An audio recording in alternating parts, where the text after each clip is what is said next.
Imagine a weary traveler, his boots caked in the dust of 1,000 roads, standing on the windswept deck of a creaking galleon as the Atlantic swells rise like ancient leviathans, the first rays of dawn painting the horizon in hues of gold and crimson. It is 1699, and Giovanni Francesco Gemelli Careri, a disenchanted Italian lawyer from the sun-baked hills of Calabria, has just completed a feat that would echo through the annals of exploration. A circumnavigation of the globe, not on the backs of royal patronage or divine mandate, but through sheer audacity and the humble art of bartering his way from port to port.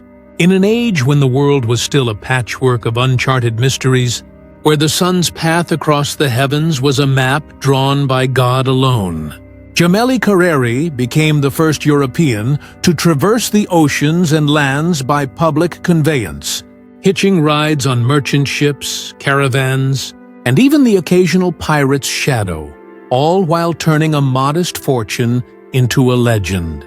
His 6-volume tome, Giro del Mondo, published that year in Naples, is no mere logbook of latitudes and longitudes.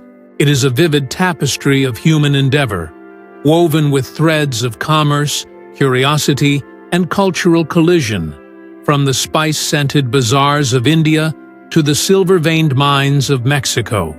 This documentary follows Gemelli Careri's extraordinary 5-year odyssey. Begun in 1693, amid the turmoil of a Europe scarred by wars and whispers of enlightenment, revealing how one man's restless spirit mapped the contours of a world on the brink of globalization, his pen charting not just routes, but the resilient pulse of humanity itself.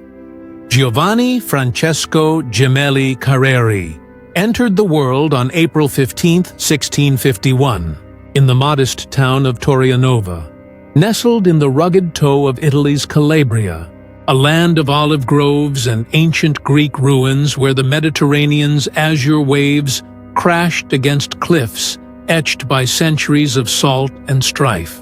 Born into a family of minor nobility, his father a landowner with ties to the local judiciary, young Giovanni grew up amid the echoes of Renaissance echoes fading into Baroque splendor, the air thick with the scent of citrus blossoms and the distant toll of church bells calling the faithful to Vespers. Calabria, once Magna Graecia, was a cradle of contrasts: pagan temples half buried under Catholic spires, Saracen towers standing sentinel over Norman castles, a landscape that instilled in the boy an innate sense of the world's layered histories, where every stone whispered of forgotten empires. At the age of 7, he was sent to the Jesuit college in Reggio Calabria, a fortress of learning where black-robed fathers drilled him in Latin declensions, Greek philosophers, and the intricacies of canon law, their classrooms echoing with the scratch of quills on vellum and the murmur of disputations on Aristotle's ethics. The Jesuits, masters of the Ratio Studiorum curriculum, shaped Gemelli Careri's mind like a blade on a whetstone, instilling a rigorous discipline that would later fuel his intellectual veracity, though the order's emphasis on obedience chafed against his burgeoning wanderlust. By 1669, at 18, he had earned his doctorate in utroque iure, both civil and canon law, from the University of Naples, a prestigious institution where luminaries like Tommaso Campanella had once lectured on natural magic and the harmony of the spheres.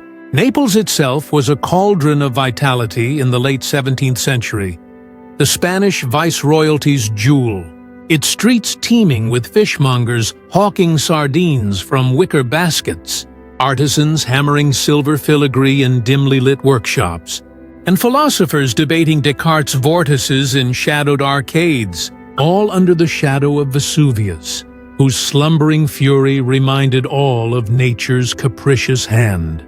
Gemelli Careri, with his sharp wit and restless eyes, plunged into this maelstrom, joining the Neapolitan bar as a magistrate, where he navigated the labyrinthine courts, pleading cases before the Sacra Consulta, and unraveling disputes over dowries and doers in the humid halls of the Castel Capuano. Yet, the drudgery of legal briefs and the petty intrigues of patronage soon soured his palate.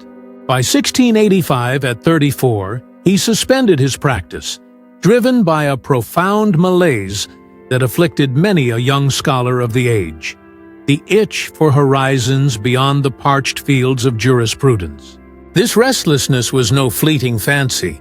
It was the forge of his destiny, tempered by the tales of returning mariners in Naples's port, their sun-leathered faces recounting visions of Cathay's porcelain pagodas and the Indies' emerald coasts, igniting in Gemelli Careri a flame that would consume 5 years of his life and birth, a work that would circle the globe in ink. The seeds of Gemelli Careri's grand circumnavigation were sown in the turbulent soil of late 17th century Europe, a continent still reeling from the 30 Years' War's devastation and the Ottoman siege of Vienna in 1683, where Habsburg cannons had thundered against Mehmed IV's Janissaries, reshaping alliances and awakening a hunger for knowledge of the East.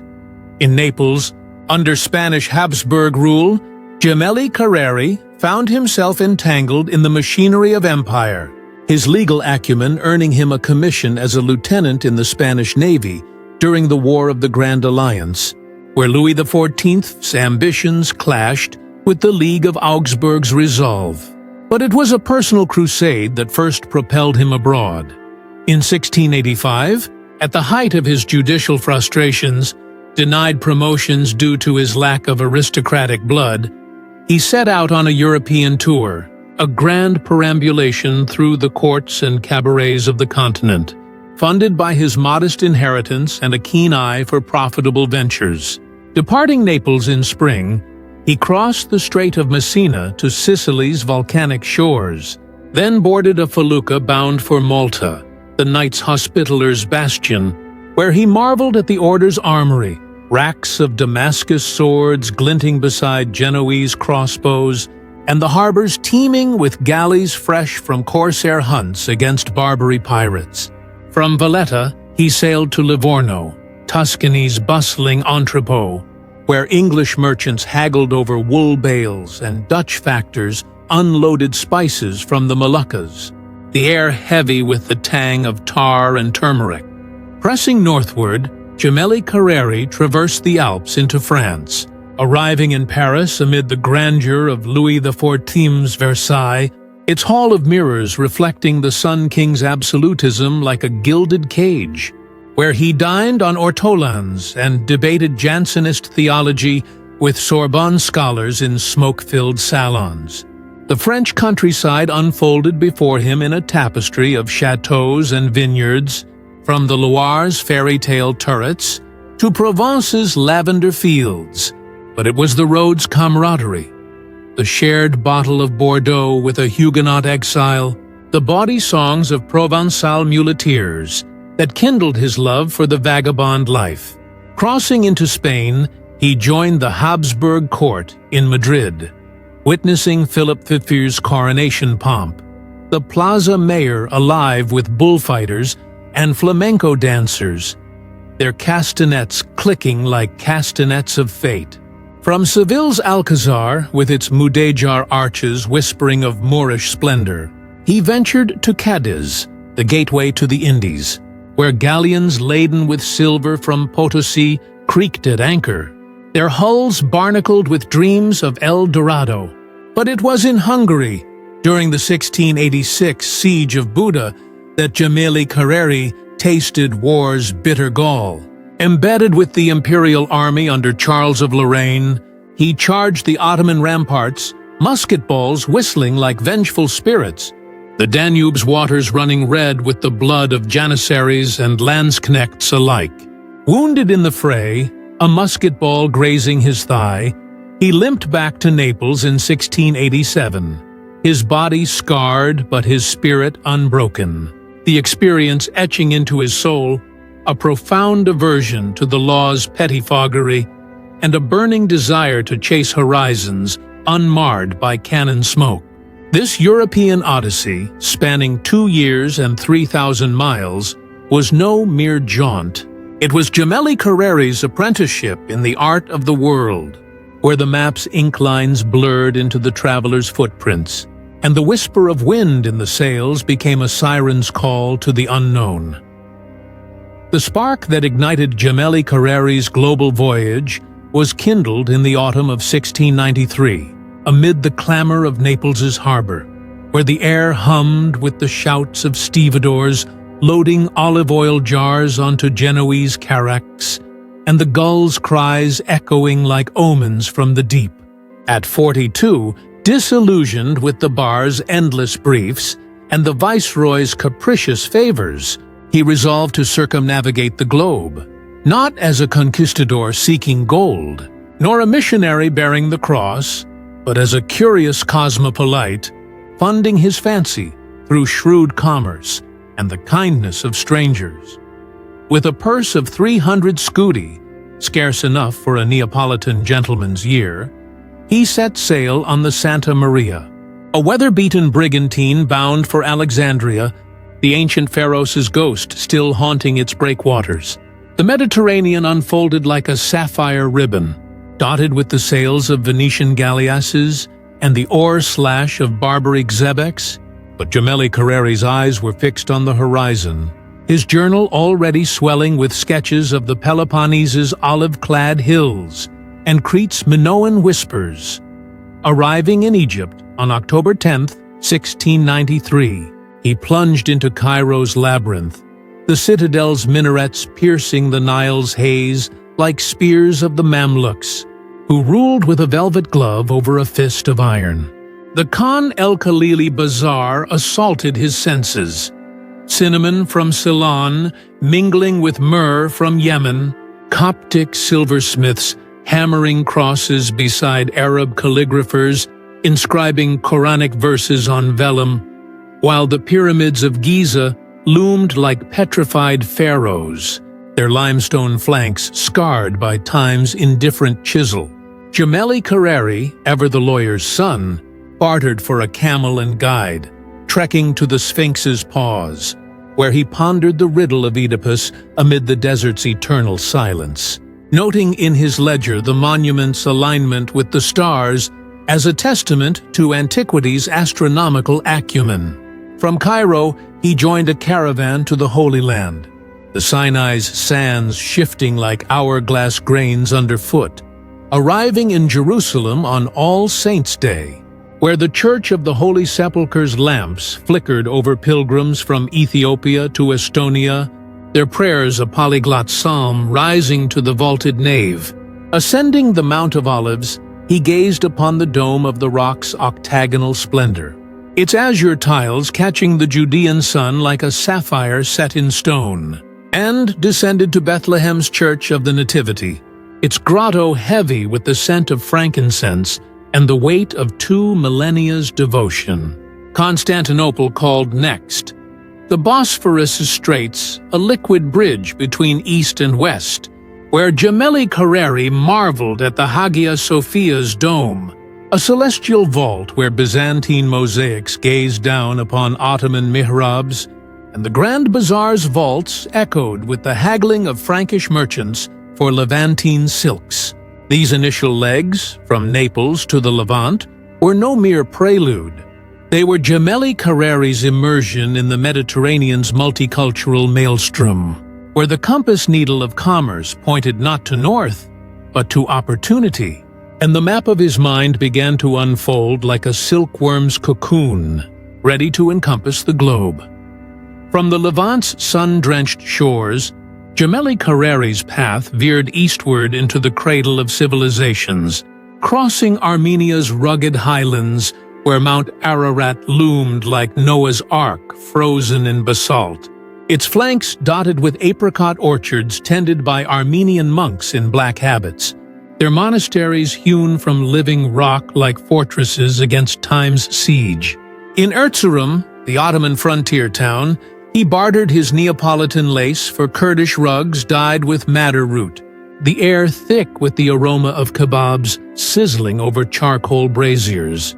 and joined a Persian caravan bound for Tabriz. The Silk City's azure-domed bazaars, a labyrinth of looms where weavers spun threads finer than spider silk, their shuttles clicking like castanets in a Saracen saraband. Tabriz's Friday Mosque, with its Iwan portals soaring like minarets to heaven, hosted Gemelli Careri's first taste of Shi'i theology, where mullahs in green turbans debated the imamat's lineage amid the scent of rosewater ablutions. Pressing southward, he traversed the Zagros Mountains goat paths, where nomadic Bakhtiari tribes in embroidered vests herded goats across passes that bit like dragon's teeth. Their tents of goat hair yielding yogurt, curdled with wild thyme, and tales of Shah Abbas's golden age. Bandar Abbas, the Persian Gulf's sweltering entrepot, welcomed him with the tang of dates fermenting in palm shade and the clamor of Arab dhows unloading pearls from Bahrain, where Gemelli Careri, ever the opportunist, loaded his panniers with dried figs and pickled limes, commodities destined for Indian markets at triple their cost. His ledger, a ledger of latitudes and ledgers alike. The Gulf's waters, turquoise veined with commerce, carried him to Muscat's Omani forts, their coral battlements guarding frankincense trails from Dhofar, where he haggled with Bedouin traders for ambergris, the whale's vomit prized in Parisian perfumeries. From Muscat, a monsoon-swollen junk bore him to Surat, the Mughal port where the Tapti River met the Arabian Sea in a froth of foam and fortune, the city's shipyards resounding with the hammers of Gujarati carpenters fashioning dhows from teak felled in Malabar forests. Surat's bazaars were a babel of tongues, Portuguese factors in doublets bartering for indigo, Dutch East India Company clerks tallying peppercorns, and Armenian merchants from Yulfa hawking diamonds from Golconda mines, Gemelli Careri weaving through them like a thread on a loom, his purse swelling with calicos dyed in cochineal crimson, destined for European wardrobes. In the Mughal court at Agra, he marveled at the Taj Mahal's completed marble grandeur, a testament to Shah Jahan's legacy from decades earlier, its minarets rising like lotus buds from the Yamuna's banks, and dined on biryani spiced with saffron from Kashmir, conversing with Portuguese Jesuits who whispered of Macau's enclave and the dragon's breath of Chinese gunpowder. These eastern arcs, from the Levant to the Deccan, spanned 1693 to 1695, a 5,000-mile gauntlet of monsoons and mullahs, where Gemelli Careri's quill captured the subcontinent's symphony, the call of muezzins blending with Hindu temple bells, the creak of ox carts laden with cardamom pods, and the monsoon rains drumming on thatched roofs like the heartbeat of the gods. His observations a bridge between Renaissance curiosity and Enlightenment empiricism, mapping not just miles, but the mosaic of human exchange. The Indian subcontinent's kaleidoscope gave way to the Orient's enigmas as Gemelli Careri, in the sweltering heat of 1695, boarded a Portuguese carrack from Goa, its hull groaning under bolts of chintz and casks of arrack, bound for the Malabar coast and beyond to the Spice Islands. Cochin's coconut groves swayed like green sentinels, their fronds rustling secrets of cinnamon harvests, where Dutch traders in wide-brimmed hats clashed with Portuguese factors over clove quotas, the air heavy with the peppery bite of telecherry berries ground fresh for curries that scorched the tongue like Vesuvius's lava. From Calicut, the Zamorin's pearl fishing fleets dotted the horizon, divers plunging for nacreous treasures amid shark-infested shallows, Gemelli Careri bartering for mother-of-pearl inlays destined for Roman reliquaries. Sailing northeast, he threaded the Strait of Malacca, a choke point of commerce where Chinese junks with dragon prows jostled Arab baglas laden with frankincense. The strait a liquid bazaar where Malay sultans levied tolls in nutmeg and mace. Malacca's fort, a Portuguese bastion of coral and cannon, overlooked the Linga archipelago, where Gemelli Careri sampled durian fruits whose custard flesh belied a stench like rotting onions, and observed Peranakan traders blending Chinese porcelain with Javanese batik in hybrid homes of teak and tile. Manila's galleon trade awaited in the Philippines.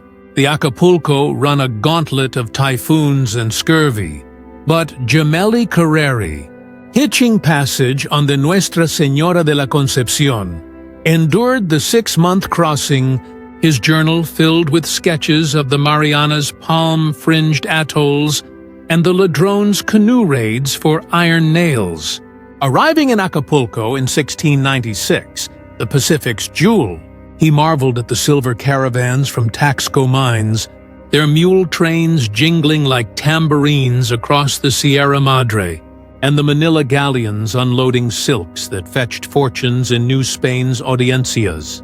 Mexico City, the viceroy's seat, unfolded in a grid of aqueducts and azulejos, where Gemelli Careri befriended the savant Carlos de Sigüenza y Góngora, who unlocked the secrets of Aztec codices in the Colegio de Santa Cruz, revealing calendars etched on amate bark that aligned with Mayan glyphs from Yucatan's cenotes.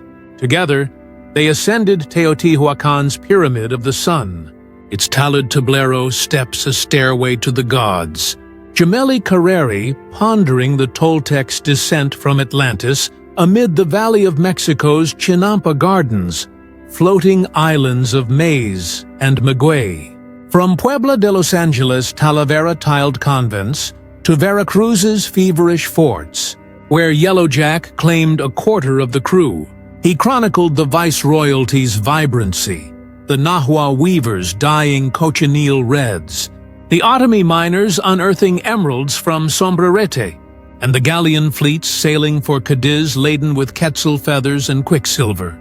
These Pacific crossings from Malacca to Acapulco spanned 1695 to 1696, a 12,000-mile odyssey of monsoons and mestizos, where Gemelli Careri's ledger tallied not just ducats, but the world's interconnectedness. The clove from Ternate funding the silver of Potosi, the silk from Suzhou adorning the viceroy's court. His pen a compass needle pointing to the dawn of global trade. The America's embrace was both bountiful and brutal for Gemelli Careri, who, arriving in Cuba via the Spanish treasure fleet in 1697, found Havana's Morro Castle a bastion of buccaneer lore, its cannon embrasures gazing seaward like vigilant dragons guarding the Florida Strait. The island's tobacco fields stretched like green carpets under the Caribbean sun, enslaved Africans toiling amid the rhythmic chop of machetes, their songs in Yoruba and Congo mingling with the Creole lilt of Spanish overseers. Gemelli Careri sampling cigars rolled from leaf as fine as vellum, their smoke curling like genie from Aladdin's lamp. From Havana, he boarded the Nuestra Señora de la Concepción for Cadiz, the Atlantic's gales testing the ship's caulked seams, but his thoughts lingered on New Spain's wonders, the obsidian mirrors of Texcoco, where Aztec priests divined futures in volcanic glass, and the Chinampa barges ferrying tomatoes and chilies to Tenochtitlan's markets, now Mexico City's Plaza Mayor.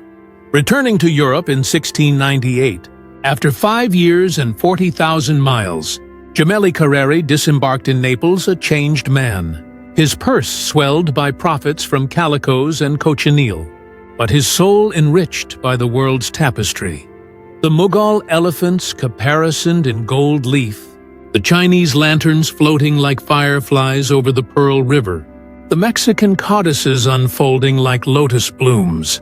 In the quiet of his Neapolitan study, surrounded by seashells from the Maldives and feathers from the Amazon, he penned Giro del Mondo, 6 volumes published between 1699 and 1700 by Giuseppe Rosselli, a typographical triumph of 2,500 pages illustrated with engravings of junks and pyramids, maps of the Manila galleon route, and vignettes of Aztec warriors from Siguenza's codices. The work's preface, penned by Josef Antonio Guerrieri, proclaimed it a faithful description of the countries visited, distinguishing it from fanciful fictions like those of Mandeville. And soon it became a bestseller, translated into French as Voyage du Tour du Monde, 1719, and English as A Voyage Round the World, 1704. Its pages devoured by armchair adventurers from Versailles to Vienna. Gemelli Careri's return was no quiet retirement. He lectured in Neapolitan academies on the Indies flora, vanilla orchids from Veracruz, cinnamon bark from Ceylon, and debated Jesuits on the soul's salvation in pagan lands, his tales inspiring a generation of voyagers, from Dampier to Defoe. Yet shadows lingered. Critics like the Abbé Prévost whispered of plagiarism, pointing to echoes of Barbosa in his Indian chapters, but Alexander von Humboldt, a century later, vindicated him, declaring his Mexican descriptions so precise they could only stem from first-hand gaze. In 1711, he published Adjunta a Viaggi di Europa, chronicling a 1708 Spanish jaunt. But his true monument was Giro del Mondo, a paean to the world's unity, where the lawyer's ledger became the explorer's legacy, mapping not just seas, but the shared humanity that bound them. Gemelli Careri's Giro del Mondo is a compendium of the globe's wonders. Its 6 volumes a chronological atlas of adventure, each chapter a portal to distant realms, illustrated with copper plate engravings that capture the exotic with a draftsman's precision. Volume 1 opens with the Levant, detailing Alexandria's Pharos ruins, where he climbed the minaret of Qaitbay Citadel, gazing upon the harbor's feluccas laden with Nile cotton, and Cairo's citadel, its Mamluk halls echoing with the clink of sherbet spoons amid viziers' intrigues. Jerusalem's Via Dolorosa winds through his prose. The Stations of the Cross trod by Franciscans in brown robes, while Constantinople's Hippodrome, repurposed as the At Meidana, bustles with Turkish acrobats tumbling for sultanic coins. Volume 2 plunges into Persia, from Erzurum's caravanserais, stone way stations where camel drivers slurped yogurt from goatskin bags, to Tabriz's silk bazaars, where Armenian merchants haggled over bolts of damask dyed with cochineal from the Canaries. Bandar Abbas's Gulf heat wilts his pages, the port's date palms shading Arab dhows unloading pearls. Gemelli Careri advising readers to pickle Persian fruits for Indian profit, his commercial acumen a thread-binding narrative to practicality. Volume 3 unfurls the Indostan, Surat's shipyards resounding with Gujarati hammers, the Tapti River's banks lined with banyan trees whose roots dangled like serpents, and Agra's Red Fort, where Mughal courtiers in Jaraka latticed screens spied on elephant processions caparisoned in silver bells. Goa's Portuguese enclave gleams with whitewashed basilicas, Jesuit fathers preaching to Konkani converts amid the scent of cardamom pods drying in the sun, while Calicut's Zamorin Palace, with its teak pillars carved in lotus motifs, hosts feasts of sambar stew simmered with tamarind from the Western Ghats. Volume 4 transports to China, Nanjing's porcelain kilns belching smoke like dragons, Beijing's Forbidden City's vermilion walls enclosing Kublai Khan's echoes, and the Great Wall snaking over Taihang Mountains like a stone serpent.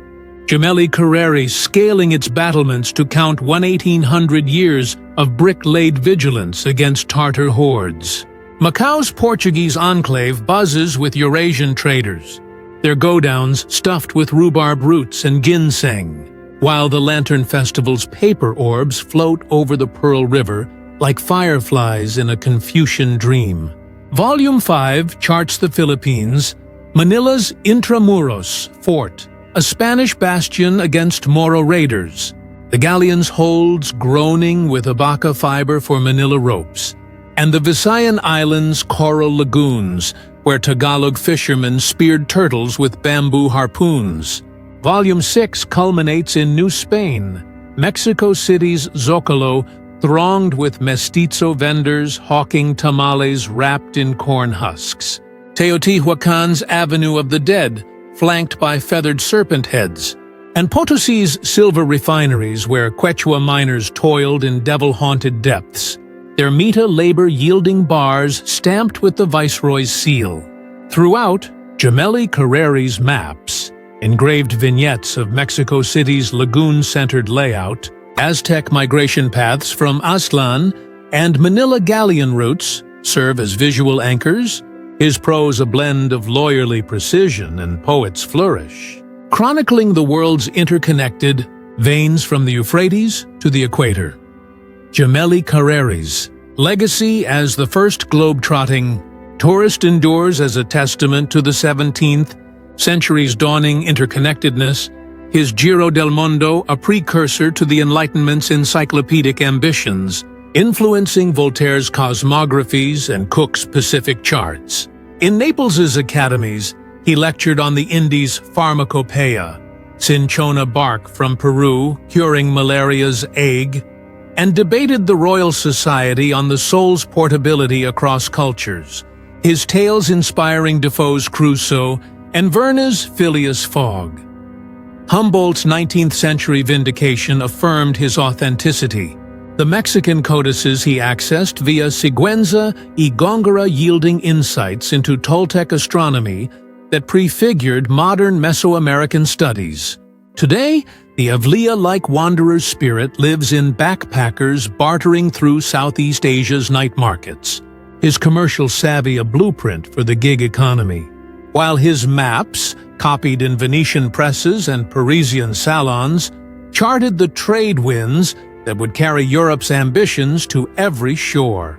In Tarianova's sun-bleached square, a plaque marks his birth, and in Naples' National Library, his volumes gathered dust no more, digitized for the digital nomad's scroll. Gemelli Careri, the lawyer who traded briefs for horizons, reminds us that the world's true treasures are not gold or gems, but the stories etched in the sand of distant beaches and the ink of a traveler's quill, a legacy that circles the globe eternally,